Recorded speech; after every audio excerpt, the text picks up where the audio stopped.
Bayangkan, kita sedang berada di sebuah malam yang sunyi di tanah Jawa. Suara gamelan samar terdengar dari kejauhan. Asap dupa tipis mengepul di antara pepohonan, menebarkan aroma mistis yang sulit dijelaskan.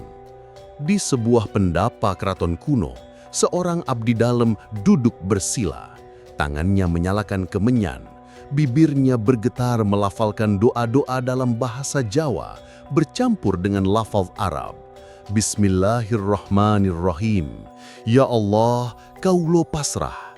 Allahumma inni as'aluka salamatan fid din, wa afiyatan fil jasad, wa ziyadatan fil ilm, wa barakatan fil rizq, wa taubatan qablal maut, wa rahmatan indal maut, wa maghfiratan ba'dal maut. Allahumma hawwin alaina fi sakratil maut, wan najata minan nar, wal afwa indal hisab. Seolah dua dunia sedang bertemu, dunia kejawen yang sudah berakar ratusan tahun dan Islam yang datang membawa cahaya baru. Namun, pertanyaan besar muncul. Apakah kejawen tenggelam ketika Islam masuk ke Jawa? Atau justru ia tetap hidup, bernapas dalam bayangan kerajaan-kerajaan Islam?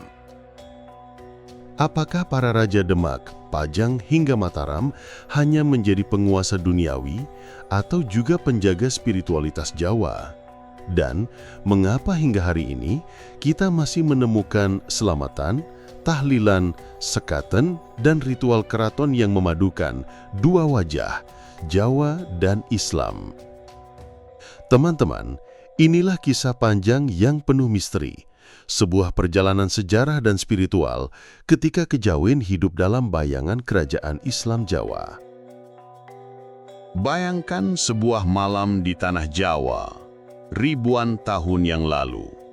Di sebuah desa kecil, jauh dari keramaian, seorang dukun tua duduk bersila di bawah pohon beringin besar.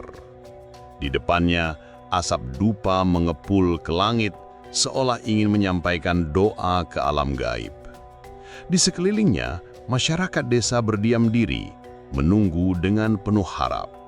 Mereka percaya, di balik pekatnya malam, ada kekuatan yang menjaga hidup mereka. Inilah Jawa sebelum Islam, sebuah tanah yang penuh misteri, di mana setiap gunung dianggap suci, setiap sungai diyakini berjiwa, dan setiap langkah manusia harus selaras dengan hukum alam. Sebelum Islam masuk, orang Jawa hidup dengan keyakinan yang berakar pada animisme dan dinamisme. Mereka percaya bahwa segala sesuatu, batu, pohon, air, bahkan angin, memiliki roh atau energi gaib. Kemudian, ketika Hindu dan Buddha datang, kepercayaan itu tidak hilang, melainkan bercampur. Lahirlah sebuah falsafah yang disebut kejawen, jalan hidup orang Jawa yang memadukan penghormatan pada alam, penyembahan pada leluhur, dan pencarian makna hidup. Kejawen bukan sekedar ritual sesaji atau mantra. Ia adalah cara pandang yang mendalam. Orang Jawa percaya manusia hanyalah bagian kecil dari jagat raya. Maka hidup harus selaras, tidak boleh rakus, tidak boleh merusak keseimbangan. Mereka berkata, urip iku mung mampir ngombe. Hidup hanyalah singgah sebentar, seperti orang berhenti minum di perjalanan panjang. Ungkapan sederhana tapi syarat makna, bahwa hidup ini fana dan manusia sejatinya hanya musafir menuju asal-usulnya. Di balik kehidupan sehari-hari, orang Jawa juga menjalani laku batin. Mereka berpuasa, menahan diri, dan bertapa di hutan atau gunung. Dalam keheningan malam, mereka melakukan semedi, duduk bersila, menutup mata dan memusatkan pikiran untuk menyatu dengan kekuatan gaib. Namun sesungguhnya, mereka sedang mencari sesuatu yang lebih tinggi. Sang Hyang Tunggal, Tuhan yang dianggap sebagai asal dan tujuan segala kehidupan.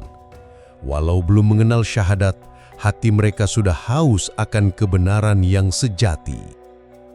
Namun, di balik segala laku dan doa itu, ada satu pertanyaan yang selalu mengusik orang Jawa.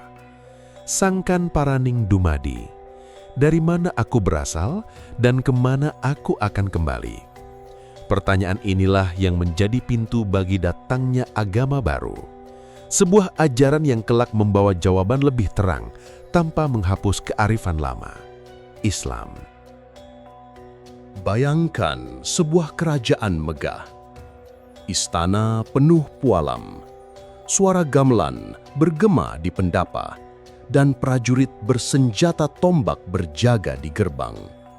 Itulah Majapahit, kerajaan terbesar yang pernah berdiri di Jawa.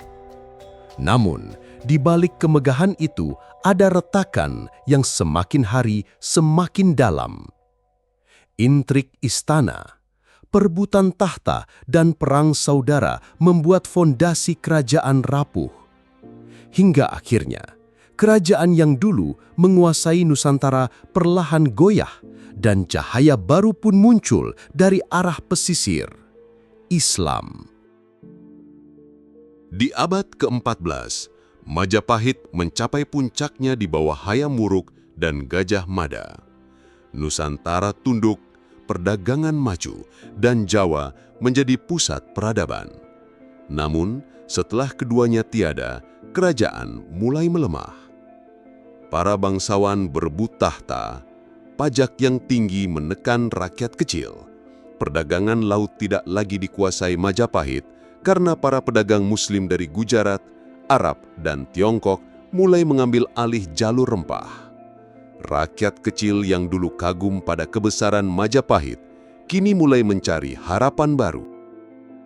Sementara Majapahit sibuk dengan intrik istana, pesisir utara Jawa berkembang menjadi pusat perdagangan. Kota-kota seperti Gresik, Tuban, Demak, Jepara menjadi titik temu pedagang dari berbagai bangsa.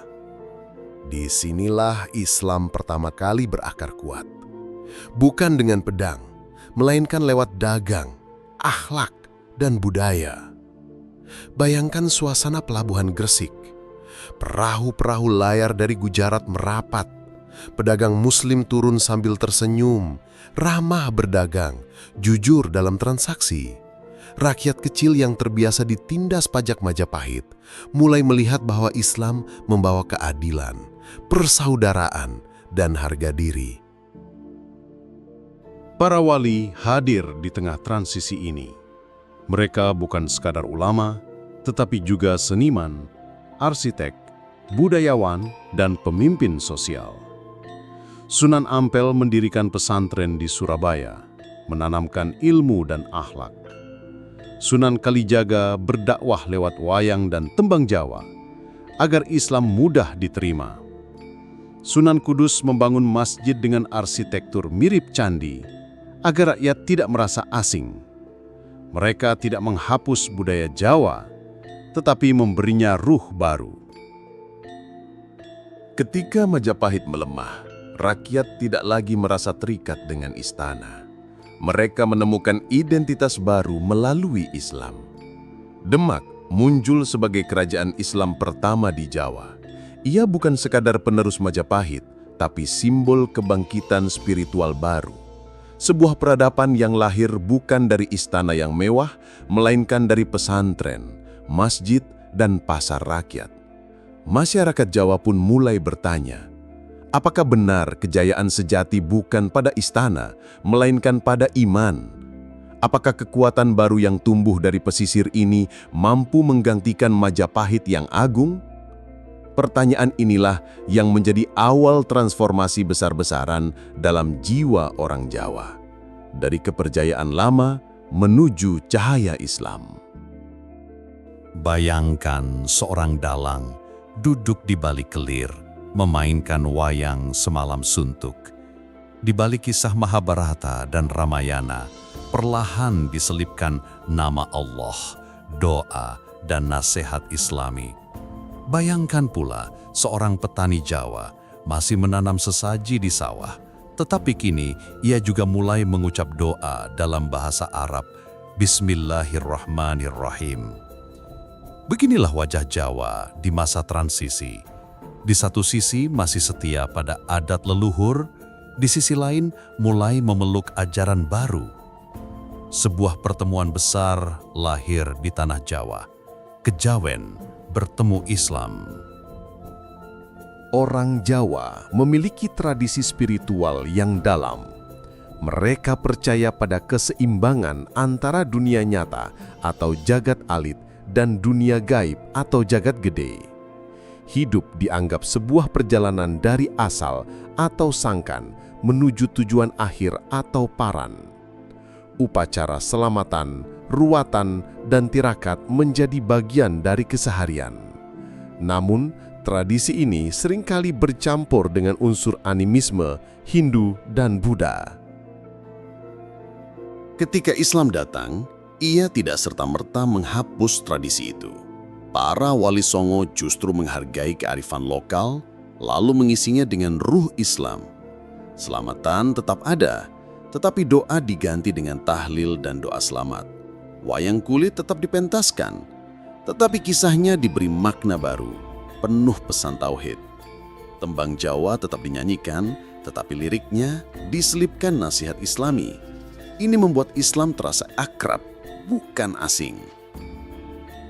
Salah satu tokoh besar sinkretisme adalah Sunan Kalijaga. Beliau tahu orang Jawa sangat mencintai seni, maka ia berdakwah dengan cara menggunakan wayang untuk menyampaikan ajaran Islam, menggubah tembang Jawa seperti lir-ilir sebagai simbol kebangkitan iman, mengajarkan falsafah eling lan waspodo, selalu ingat pada Allah, selalu waspada terhadap hawa nafsu. Bayangkan suasana malam itu, rakyat berkumpul menonton wayang, mereka mendengar kisah Pandawa, tetapi tiba-tiba sang dalang menyelipkan kalimat, "Sejatine wong urip iku kudu ngibadah marang Gusti Allah." Makna sejati hidup adalah beribadah kepada Allah. Masyarakat pun tersentuh tanpa merasa ajarannya dipaksakan.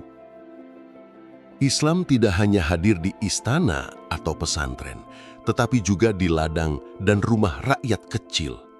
Petani mulai berdoa sebelum menanam padi. Nelayan mulai mengucap bismillah sebelum melaut. Kelahiran, pernikahan, hingga kematian diiringi doa-doa Islami, tetapi tetap dibalut dengan adat Jawa. Islam bukan datang sebagai penjajah budaya, melainkan sebagai penerang. Masyarakat Jawa menemukan cara untuk berdamai antara ajaran lama dan baru. Mereka tidak merasa harus memilih salah satu, tetapi mencoba memadukan keduanya. Inilah yang kemudian dikenal sebagai sinkretisme Jawa, sebuah jembatan antara spiritualitas lokal dengan tauhid Islam. Namun, sebuah pertanyaan besar muncul. Apakah sinkretisme ini bentuk kearifan atau justru penyimpangan dari ajaran murni Islam? Apakah memadukan adat leluhur dengan syariat adalah jalan tengah atau jalan yang berbahaya? Pertanyaan inilah yang kemudian melahirkan perdebatan panjang, bahkan hingga zaman sekarang. Bayangkan, Anda seorang pemuda Jawa di abad ke-16.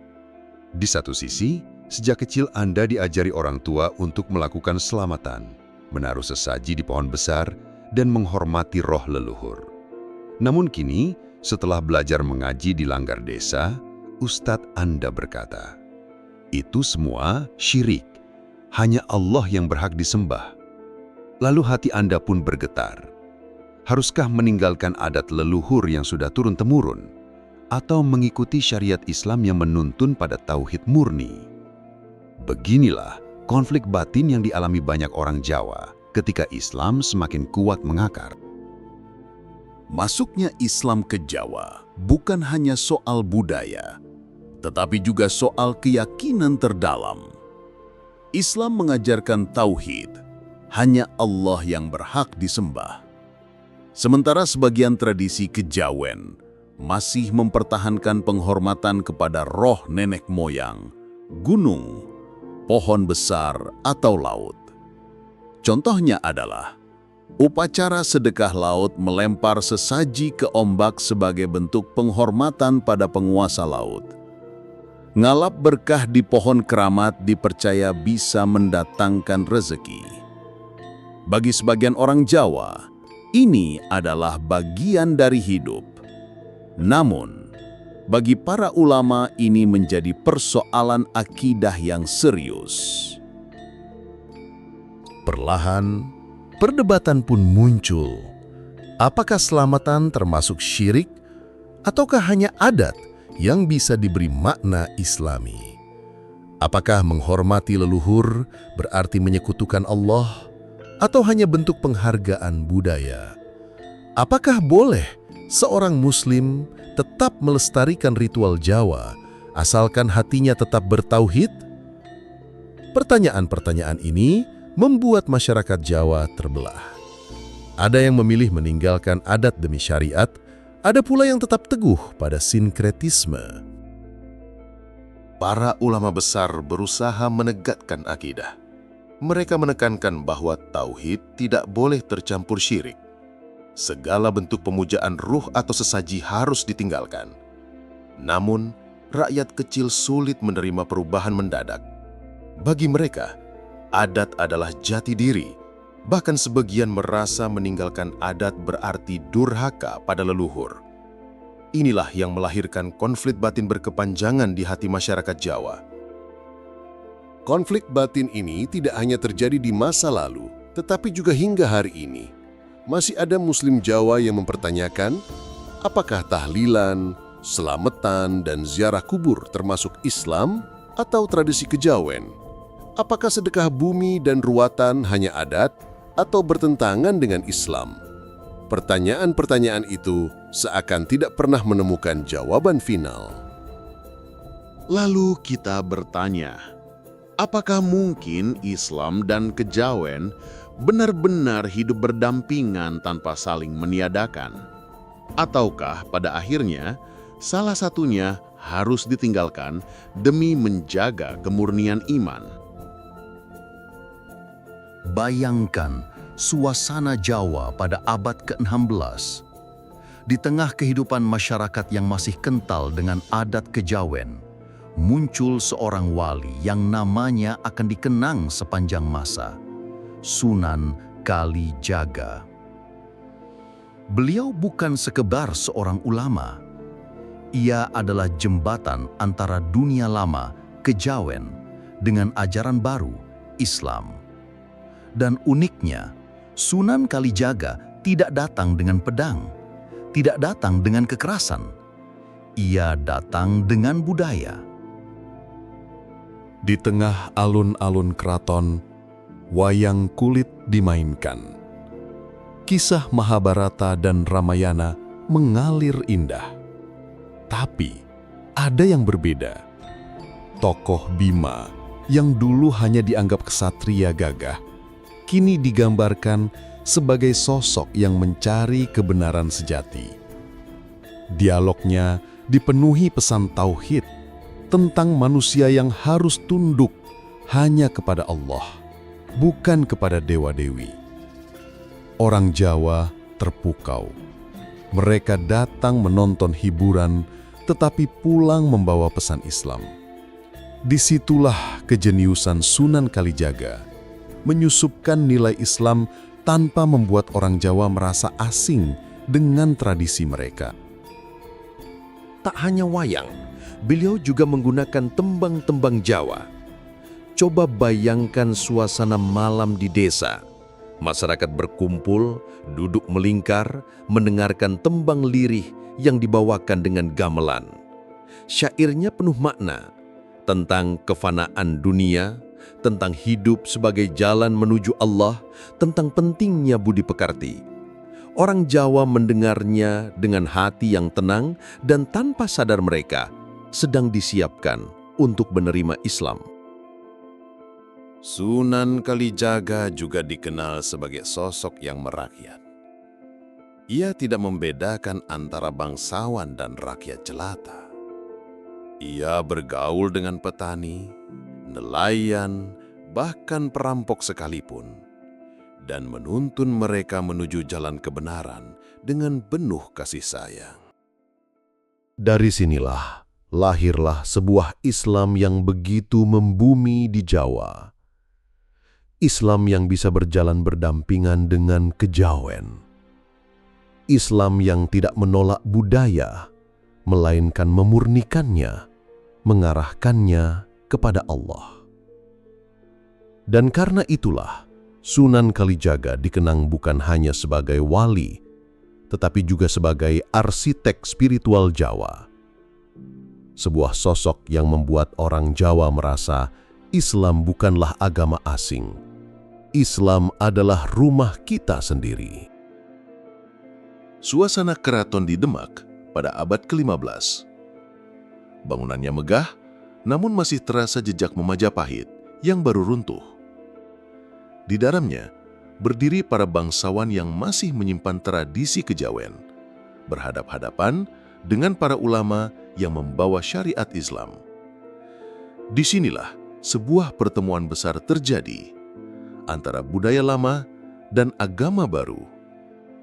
Raja-raja Jawa berada dalam posisi yang unik. Mereka adalah penerus tradisi Hindu-Buddha, tetapi juga pemimpin baru yang harus membawa rakyatnya ke jalan Islam.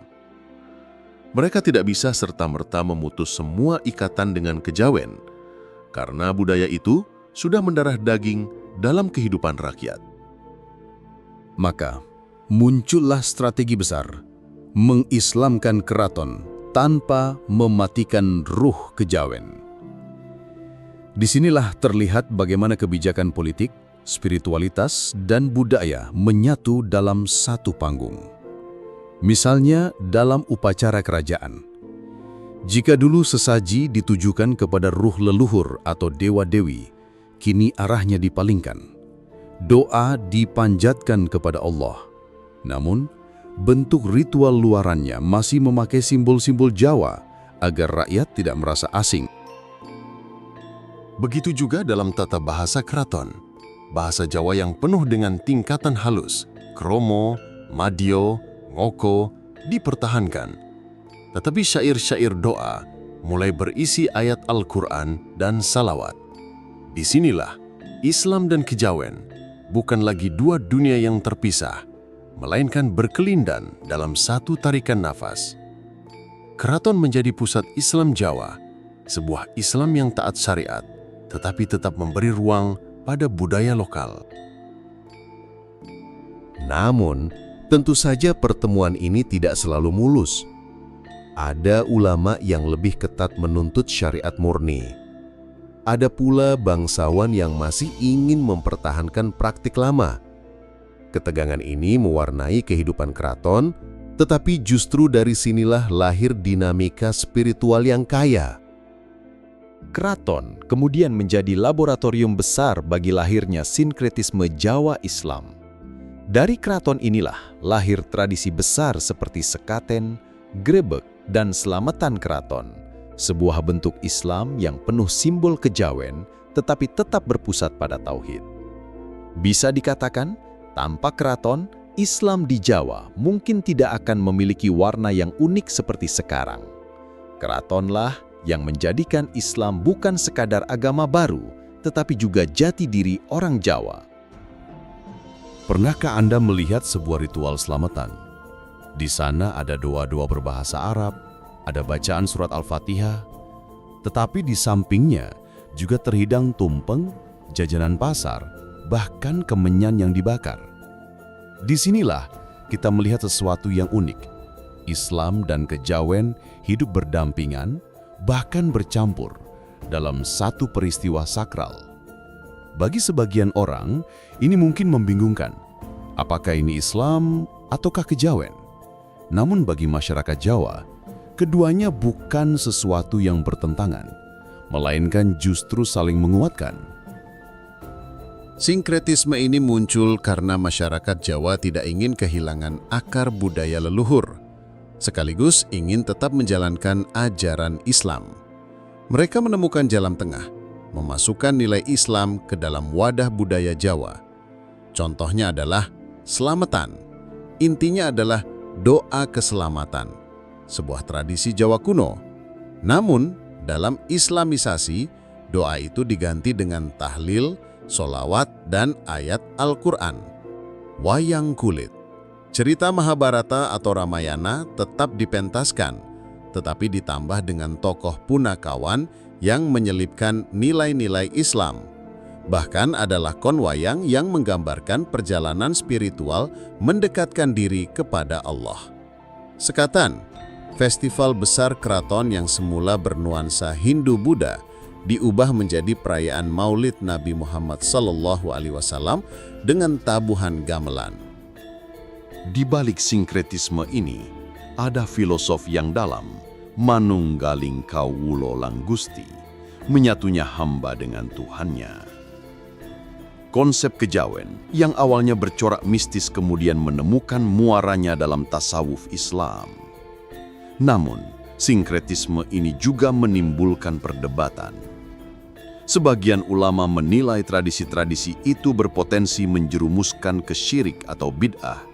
Sebagian lain justru melihatnya sebagai jalan dakwah yang bijak karena Islam hadir tanpa memutus tali budaya.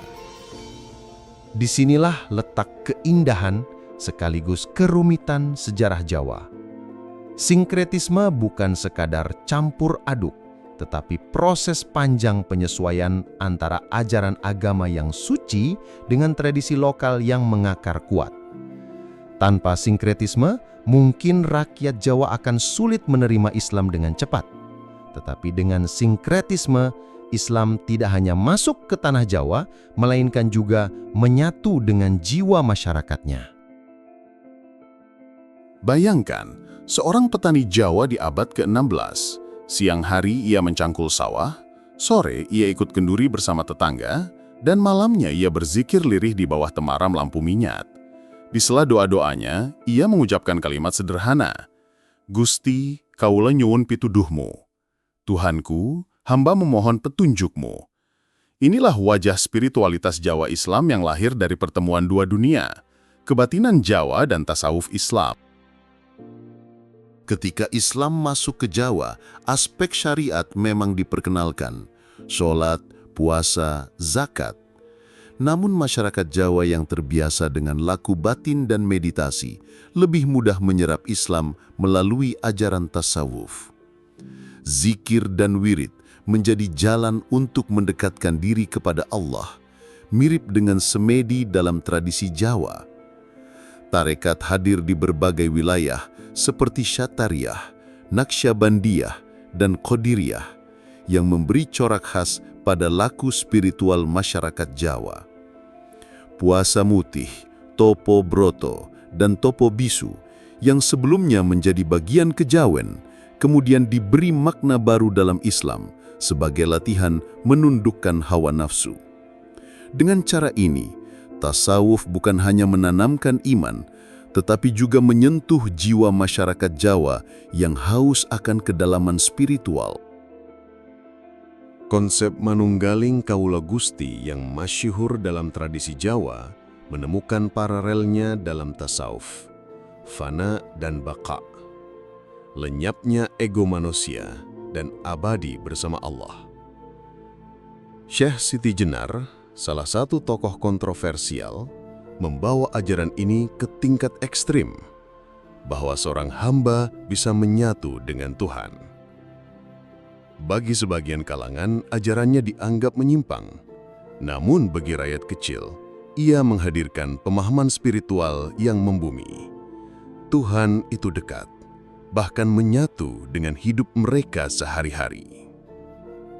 Di keraton, para raja Jawa sering dikaitkan dengan simbol-simbol spiritual, dianggap sebagai wakil Tuhan di bumi. Di desa-desa, rakyat mengekspresikan spiritualitasnya melalui doa, tembang, wayang, hingga sesaji. Semuanya berbaur dengan ajaran Islam yang menyelusup halus melalui tasawuf. Dari sinilah lahir apa yang disebut sebagian sejarawan sebagai tasawuf Nusantara. Sebuah bentuk sufisme yang tidak hanya berlandaskan kitab, tetapi juga meresap ke dalam denyut budaya dan kehidupan masyarakat Jawa. Spiritualitas ini bukan hanya membentuk identitas keagamaan Jawa, tetapi juga mengalir ke seni, sastra, dan bahkan politik keraton. Di sebuah malam di Keraton Yogyakarta pada abad ke-18, di balik dinding megah, raja duduk bersila dalam balairung, dikelilingi para pujangga, ulama, dan abdi dalam. Di luar keraton, rakyat menunggu dengan penuh hormat, karena bagi mereka, raja bukan hanya pemimpin dunia, tetapi juga memiliki aura spiritual yang menyambungkan manusia dengan alam gaib dan Sang Pencipta. Dalam tradisi Jawa, raja dipandang sebagai sosok yang punya wahyu kekuasaan. Wahyu inilah yang menjadi dasar legitimasi seorang raja untuk memerintah. Ketika Islam datang, makna wahyu ini diselaraskan dengan konsep Islam. Raja diposisikan sebagai Khalifatullah fil ard, wakil Tuhan di bumi. Maka keraton bukan sekadar pusat pemerintahan, melainkan juga pusat spiritualitas dan sakralitas. Raja harus menjaga harmoni antara dunia manusia, alam semesta, dan Tuhan. Keraton Surakarta dan Yogyakarta menjadi wadah penyimpanan naskah-naskah kuno berisi falsafah Jawa Islam. Disinilah berkembang karya-karya pujangga seperti Serat Wedotomo, karya Mangkunegara IV, Serat Centini yang disebut sebagai ensiklopedia kebudayaan Jawa, Babat Tanah Jawi yang merangkai sejarah Jawa dengan kisah Islam. Naskah-naskah ini tidak hanya mengajarkan nilai moral, tetapi juga memperlihatkan sintesis antara ajaran Islam dan kearifan Jawa. Keraton juga menciptakan ritual-ritual sakral yang memadukan nilai Islam dengan tradisi Jawa. Grebek mulut untuk memperingati kelahiran Nabi Muhammad SAW dilakukan dengan arak-arakan gunungan berisi hasil bumi. Sekaten, acara gamelan sakral yang diadakan setiap bulan Maulid, dipercaya sebagai medium dakwah Islam oleh Wali Songo. Labuhan, ritual sesaji ke Laut Selatan sebagai simbol penghormatan terhadap kekuatan alam, sekaligus doa untuk keselamatan kerajaan. Dengan cara ini, keraton menjaga keseimbangan, menghormati tradisi leluhur, namun tetap bernafaskan Islam. Keraton dibangun dengan filosofi mendalam. Tata ruangnya menggambarkan perjalanan hidup manusia. Dari pintu masuk Gapul Gladak, melewati alun-alun, menuju bangsal Manguntur Tangkil, hingga akhirnya mencapai Kedaton, semuanya mencerminkan laku spiritual, perjalanan Kawulo menuju Gusti. Artinya, keraton adalah miniatur jagat raya, tempat dunia spiritual dan dunia nyata bertemu.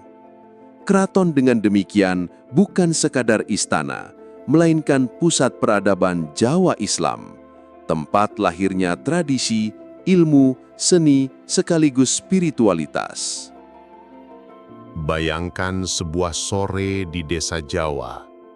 Seorang kakek dengan sarung lusuh duduk di serambi rumah, membaca wirid dengan tasbih di tangan. Sementara cucunya bermain gamelan di balai desa, dan di kejauhan suara adzan maghrib bergema dari masjid kecil. Pemandangan sederhana ini sesungguhnya mencerminkan harmoni antara kejawen dan Islam yang telah berakar ratusan tahun di tanah Jawa. Warisan kejawen Islam tidak hanya tertinggal dalam kitab kuno atau keraton, tetapi hidup dalam keseharian masyarakat. Unggah-ungguh atau tata krama yang sejalan dengan akhlak Islam, sopan santun, menghormati orang tua dan rendah hati. Ritual selamatan yang dipenuhi dua-dua Islam namun tetap menjaga rasa kebersamaan ala Jawa. Gotong royong yang dipandang sebagai bagian dari ibadah sosial. Nilai-nilai ini membuat masyarakat Jawa tidak kehilangan arah di tengah perubahan zaman. Falsafah kejawen yang menyatu dengan Islam mengajarkan sangkan paraning dumadi, mengingat asal-usul dari Allah dan kembali kepadanya. Manunggaling kaula Gusti, usaha manusia mendekatkan diri kepada Tuhan. Hame mayu hayuning bawono, menjaga keharmonisan alam yang dalam Islam sejalan dengan ajaran Khalifah fil Ard. Dengan demikian, kejawen Islam menjadi lensa kearifan dalam menjalani hidup modern yang serba cepat dan penuh tekanan.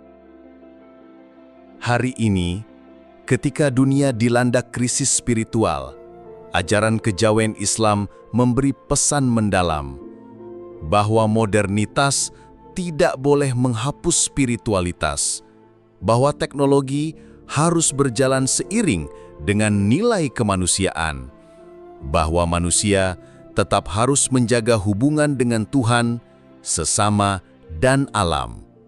Banyak tokoh dan akademisi kini mulai mengkaji kembali kearifan lokal Jawa Islam sebagai bagian dari identitas bangsa dan solusi etika di era globalisasi. Warisan kejawen Islam bukan sekadar peninggalan masa lalu, tetapi sebuah jembatan peradaban. Dari leluhur kepada kita, dari masa lampau ke masa depan, dari bumi menuju Sang Khalik. Seperti pepatah Jawa, urip iku urup, hidup adalah memberi cahaya. Inilah pesan utama kejawen Islam, menjadikan hidup sebagai penerang bagi diri, keluarga, masyarakat, dan dunia. Saudaraku, dari awal perjalanan, kita telah menelusuri jejak panjang hubungan kejawen dan Islam. Kita melihat bagaimana keduanya bukanlah dua jalan yang saling meniadakan, melainkan dua aliran yang menyatu menciptakan harmoni antara budaya dan agama, antara bumi dan langit, antara manusia dan Tuhannya. Dari falsafah Jawa yang dalam hingga cahaya Islam yang menerangi, kita belajar bahwa hidup adalah perjalanan kembali kepada Allah. Bahwa menjaga kearifan leluhur bukan berarti meninggalkan agama, melainkan menjadikannya jalan untuk semakin dekat dengan Sang Pencipta. Kini, pertanyaannya kembali kepada kita. Apakah kita akan menjaga warisan ini? Ataukah kita akan membiarkannya hilang di telan arus zaman? Semoga kita termasuk orang-orang yang menjaga, memahami, dan menghidupkan kembali nilai-nilai luhur ini, agar tidak hanya menjadi cerita masa lalu, tapi juga cahaya bagi masa depan. Jika Anda merasa video ini memberi manfaat, jangan lupa untuk like sebagai bentuk dukungan. Tinggalkan komentar tentang pandangan Anda mengenai kejawen dan Islam. Siapa tahu kita bisa berdiskusi lebih dalam. Dan tentu saja, subscribe channel ini agar tidak ketinggalan pembahasan menarik lainnya seputar Islam, sejarah, dan kearifan Nusantara. Karena satu klik sederhana dari Anda bisa membuat channel ini terus berkembang dan semakin banyak saudara kita yang mendapat manfaat dari ilmu ini. Wassalamualaikum warahmatullahi wabarakatuh.